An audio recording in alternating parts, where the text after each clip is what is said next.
그런데요, 제가 어떻게 이렇게 해외에서 북한 연구가 점증되어 있고 어떻게 논의되는지 알 수 있었을까요? 제가 박사 논문을 쓸 때 저는 매우 부족한 사람이라서 어떻게 박사 논문을 쓸 수 있을까 고민을 하다가 전 세계적으로 통용되는 SSCI 인덱스에 나온 북한과 관련된 논문을 모두 찾아본 적이 있습니다. 그때 해외에서도 북한에 대한 연구를 많이 하고 있구나, 내 예상보다 더 많이 하고 있구나, 이런 걸 확인한 다음에 꼼꼼히 보기 시작을 했습니다. 지금 보여드리는 연구는요, 이 피터 월드랑 스티브 댄이라는 두 교수님이 쓴 논문입니다. 우리도 알다시피 북한에서 장마당이 발전하면서 북한에 정말 많은 정보가 유통이 된다는 것을 알고 있지요. 그래서 일각에서는 북한에서도 이렇게 정보의 유통이 활발해지기 때문에 북한 내부에 인민봉기가 일어날 수도 있겠다라는 희망을 갖고 있기도 합니다. 근데 이런 희망에 대해서 이 두 학자는 조금 다른 견해를 밝히고 있다는 점에 제가 조금 충격을 받았습니다. 자, 이 논문의 요체는 무엇이었냐면 북한에 충분히 기층 주민들 사이에 정보는 유통이 되고 있지만 이 정보를 공유하는 것은 자기가 전적으로 신뢰하고 있는 사람에게만 공유한다는 것이죠. 그러니까 정보가 유입되는 것과 별개로 이 정보가 어떻게 유통되느냐가 중요하다는 것을 지적하는 논문이었습니다. 그럴 수 있지요. 유통이 많이 되더라도 이 유통을 아는 사람들끼리, 믿을 수 있는 사람들끼리만 하게 됐을 때 이것이 가질 수 있는 영향력은 한계가 있을 수 있다라는 점을 확인할 수 있는 논문이었죠. 다음은 이제 언바벨이라고 하는 학자의 연구 논문입니다. 이 언바벨이라고 하는 학자는요, 북한의 부동산, 특히 평양의 부동산과 건물, 건축물들이 어떻게 형성이 되고 이것이 가지고 있는 정치사회적인 의미에 대해서 쓰고 있습니다. 되게 재밌게 본 논문들이 많은데요. 이 언바벨은 주장을 합니다. 여러분, 평양의 강남은 어딘지 압니까? 지금 평양 부동산 최고 노른자 땅이 어딘지 내가 알려줄 수 있습니다. 그걸 어떻게 봤을까? 보니까요, 위성사진으로 계속 확인을 하고요. 가끔 평양에 직접 방문을 해가지고 그 평양 지역의 부동산이 어떻게 개발이 되고 있는지 확인하고 오는 것이었습니다. 그리고 여러분들, 우리가 흔히 북한을 고립된 체제라고 생각을 하지요. 북한이 외부와 아무하고도 연락도 하지 않고 혼자서만 먹고 사는 체제다 라고 생각을 할 수 있는데, 여기 버진 그레이스 레이크이라는 학자는요, 북한은 더 이상 고립된 체제가 아니라고 이야기합니다. 고난의 행군 이후로 꾸준히 대외관계를 넓혀오기 시작을 했고, 공공외교를 통해서 자신에게 주어진 이 국제 제재망을 우회할 수 있는 통로를 계속해서 마련해 나간다는 것이죠. 자, 이렇게 봤을 때 저는 정말 세계에 많은 북한에 대한 논의가 있다라는 것을 알게 되었고, 이 부분을 어떻게 하면 더 잘 알 수 있을까? 그리고 나만 아는 게 아니라 다른 북한을 연구하는 학자들, 아니면 북한을 알고 싶어하는 informed public, 그러니까 공중에게 이를 어떻게 알려줄 수 있을까에 대한 고민을 하기 시작했습니다. 그 결과 통일부의 지원을 받아서요, 이런 프로그램을 시작을 하게 됐습니다. 보시는 것은 Now in North Korea라는 프로젝트인데요. 이 프로젝트는요, 연세대학교의 글로벌 스트래티지 랩이라고 하는 정치학과 백우열 교수님의 연구팀에서 시작한 프로젝트입니다. 전 세계적으로 우리가 흔히 알고 있는 1세대 해외 북한학자가 아니라 현재 막 뜨고 있거나 아니면 잘 알려지지 않은 학자의 북한과 관련된 논의, 그리고 통일과 관련된 논의를 짧은 렉처 시리즈로 구성한다는 목표 아래에 지난 1년간 활동을 했습니다. 보시면 알겠지만요, 홈페이지도 있고요. 그리고 인스타그램도 있고, 유튜브도 있고, 페이스북도 있습니다. 이 내용 중에서, 그러면 우리는 어떻게 연구자를 뽑았을까요?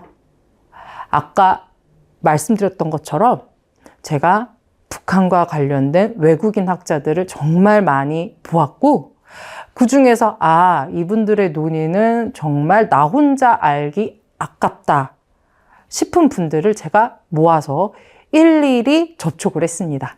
그리고 이것은 통일부 프로젝트이고 공공을 위해 여러분들의 렉처를 전달하고 싶다라고 했더니 많은 학자분들께서 정말 흔쾌히 이 렉처에 동참을 해주셨습니다. 그래서 이 렉처 중에서요, 여러분들에게 소개해드리고 싶은 몇몇의 렉처들을 제가 말씀드리려고 합니다. 자, 이 부분들은 아까 제가 말씀드렸던 파벨과 스티븐 데니, 이 두 분의 학자 논문입니다. 제가 잠시 설명드렸잖아요, 아까.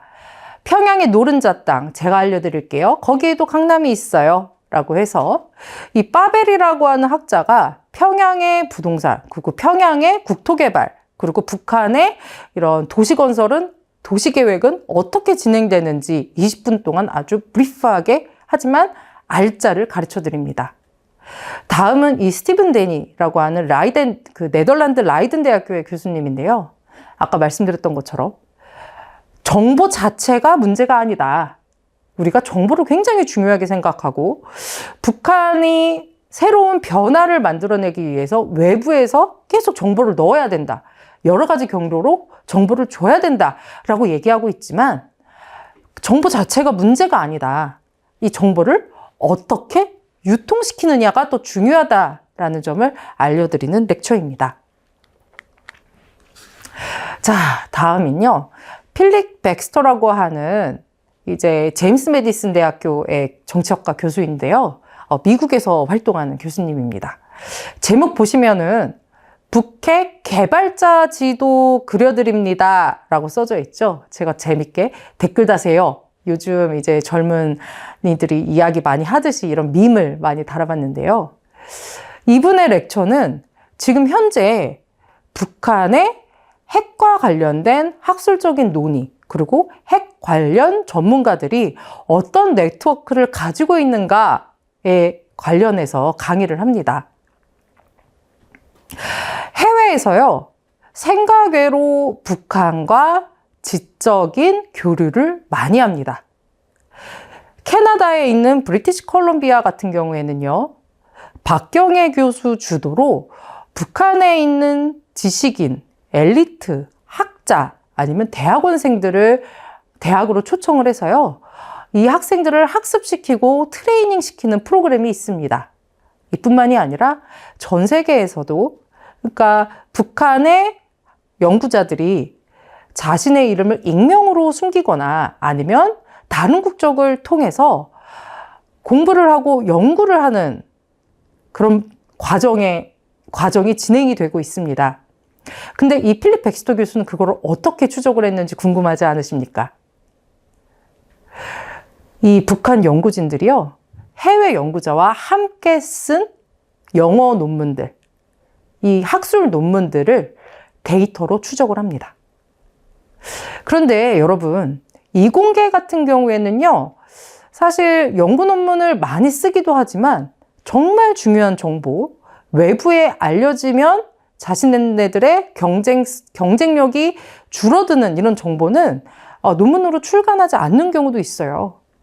그럼에도 불구하고 이 논문을 통해서 북한의 어떤 핵을 개발하는 연구자들의 네트워크를 만들어낼 수 있다는 것은요, 그것을 초기 연구로 해서 북한에 있는 과학 엘리트들이 어떤 경로로 학습을 하고 또 어떤 방식, 그리고 누구와 네트워크를 가지고 있으며 그것이 향후 어떤 연구로 귀결될 수 있는지 파악할 수 있는 단초가 될 수 있습니다.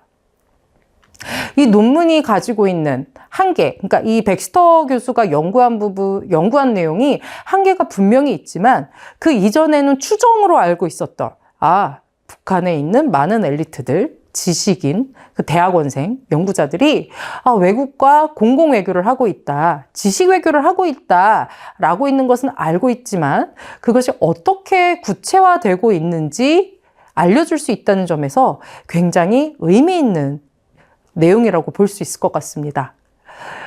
여러분들 가서 한번 댓글 달아주실 수 있으실지 제가 여쭤봅니다. 다음으로 제가 이제 소개해드리는 이제 해외 연구 동향 중에 하나는 무엇이냐면, 이 애덤 캐스카트라는 교수님의 이제 연구 논문인데요. 리즈 대학교라고 영국에서 아시아학과 교수로 있는 분입니다. 북중 관계, 그리고 중국과 북한의 이 보더, 경계 연구를 많이 하는 분이에요. 보시면 알겠지만 북중 접경 지역에서 중국 물건이 어떻게 북한으로 밀수되는지 아세요? 라고 우리에게 물어보고 있죠. 실제 북한 접경 지역에서 밀수가 어떤 방법으로 진행되는지를 면밀하게 추적을 한 연구자입니다. 근데 우리가 가끔 굉장히 궁금하지 않으세요? 북한에 대한 경제 제재가 지속되고 있고, 한때는 중국 역시 북한에 지속되는 핵 개발로 인해 이런 경제 제재에 찬성을 했던 적이 있습니다. 그렇다면 중국 역시도 북한의 경제 교류를 하지 않겠다는 의지를 보여준 셈이나 마찬가지인데, 중국은 북한에 많은 자원을, 물품을 수출하고 수입하고 있다는 것을 우리가 암암리에 알고 있지요. 이런 동학은 어떻게 만들어지는 것인가? 캐스카드 교수는요, 그 북한과 마주하고 있는 중국의 그 보더 지역에 있는 경제와 그 지역 정부의 방점을 찍습니다. 사실 북한에 대한 제재에서요, 중국의 지방정부와 중앙정부의 이해관계가 상이할 수도 있고 조응할 수도 있습니다. 조응을 하더라도요, 국제관계의 행위자로 있는 중앙정부와 지방정부는 조금 입장이 다를 수 있죠. 그때 이 양자가 어떻게 조율을 하고 북한의 물건을 밀수를 하는지, 그러니까 북한이 어떻게 밀수할 수 있게 하는지 면밀하게 설명을 해주고 있습니다.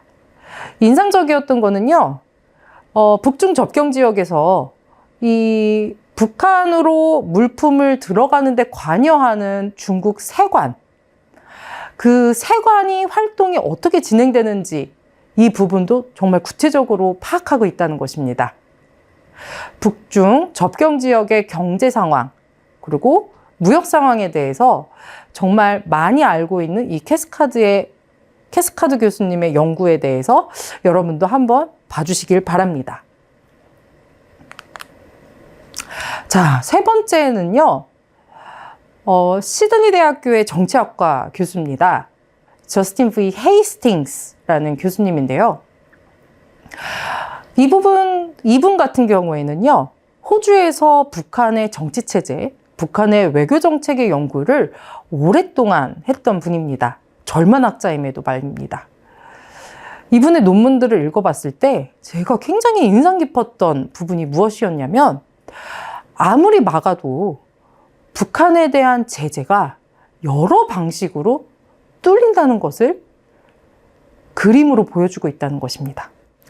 제재망을 뚫고 아니면 제재망을 우회해서 북한이 다양한 국제적인 행위자와 무역을 하고 있는가에 대해서 설명을 하고 있는데요. 특히 중요한 부분은 개인 레벨이라고 합니다. 해외에서요, 물건을 수입하고 수출할 때, 이게 북한의 물건이겠죠. 이 원산지가 북한이라는 것을 모르기도 한다는 겁니다. 왜? 그 수입과 수출하는 그 무역의 중간 과정이 복잡하게 만들어지거나 아니면 그 중간중간에 브로커들이 이것이 북한 게 아니라고 이렇게 활동을 하기 때문이라는 것이죠.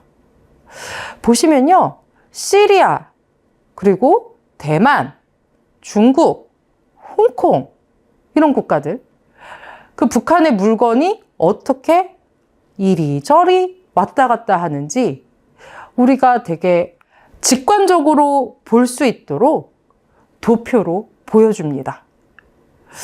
사실은요, 북한도 제재 안에서 어떻게든 경제를 발전시키기 위해 나름의 노력을 하고 있고, 이 제재망을 우회하는 방법을 어떻게 모색을 할까 궁금하지 않으셨나요? 사실은 중국뿐만이 아니라 다른 국가도 그렇게 북한과 무역을 할 수 있다는 것을 보여주는 연구입니다.